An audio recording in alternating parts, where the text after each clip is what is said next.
And we're rolling whenever you want. That's it. Last year you created a sculpture and a series of pictures that you used in an installation of my final piece. Your final piece. Would you like to explain the source for that work? Well, the source was, for me, was quite wide, really. It came from different directions, but it was instigated by a reunion with an ex-girlfriend who I asked to do some modelling for me to provide material for my work during the course. And during that, I took over 200 various photographs of it, and with the intent of using those for my work for however long it took. As a source material? As a source material, yeah. But from there, I suppose my source then for my final piece was more my imagination, because I recalled that she'd had a biopsy on her right breast, which showed on some of the photographs after I looked back on them. That led me to thinking further about another ex-partner who had a mastectomy, had her right breast removed. So, and at that time, December, my mother was very ill, and she finally died in January. So putting that all together in my imagination, I thought I'd do a piece which was a trilogy on woman's life, if you like, just to just illustrate, the effects of life on three women that I've known. So I further developed that into thoughts about how I present it, and I took research into other artists that had actually done similar. I tried to take research into other artists that had done similar things, and various artists that made comments about health and illness and life and death. And eventually I came to my own conclusions really on how I would present it. And the instruction to us was to make a piece which showed both drawing, painting and sculpture, or my selected subjects. So my intention was to make a piece that would display all of those activities. Which artists were influential? Well, there was no real influence from anyone, but I looked at the styles of Rauschenberg and I have to cut this bit out. Gary Hume was another one, and I liked Gary Hume's use of colour and flatness in his work,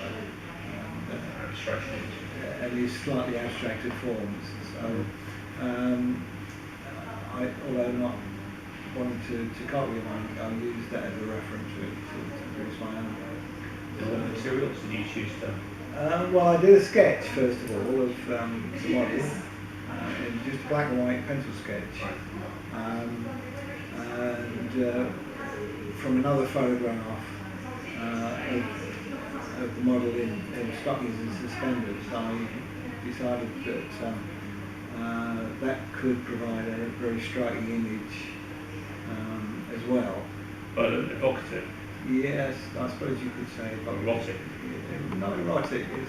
It was a cynical view, really,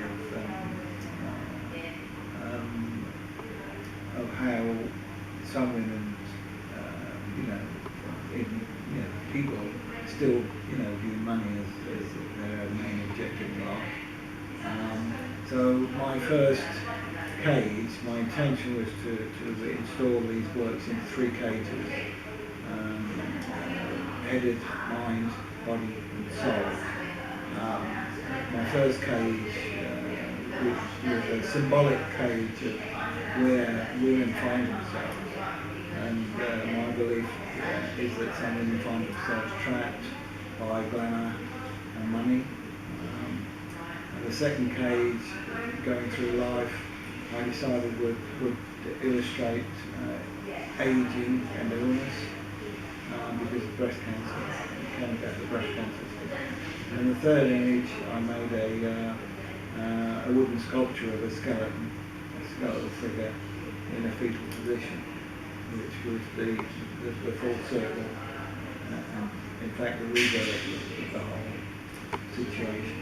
So I selected a painting based on a striking image of stocking tops and some money falling out of the crotch, demonstrating. Based on Tracy Emin's?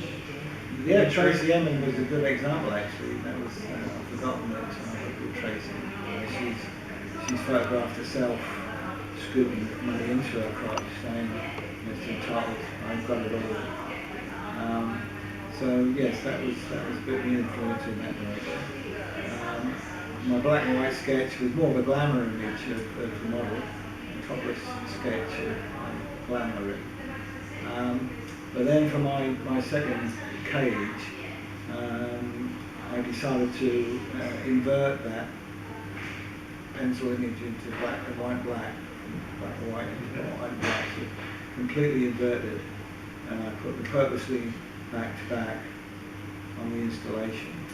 And all I added onto that inverted image was a biopsy scar that the model had actually got. So I emphasised biopsy scar on my breast.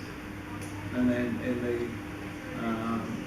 second part of that cell, I did an oil painting of the same model, which displayed one breast, representing the other partner that I've known that had one breast removed. Right. To represent two different dimensions, two different possibilities. Yeah, that cell, as it was, represented body. The first cell, in my mind, represented mind, the mind of the woman. The second cell represented the body, The physical body. the deterioration of the body, and the aging and deterioration of the body. And the third cell, I installed my skeleton, which represented the final soul.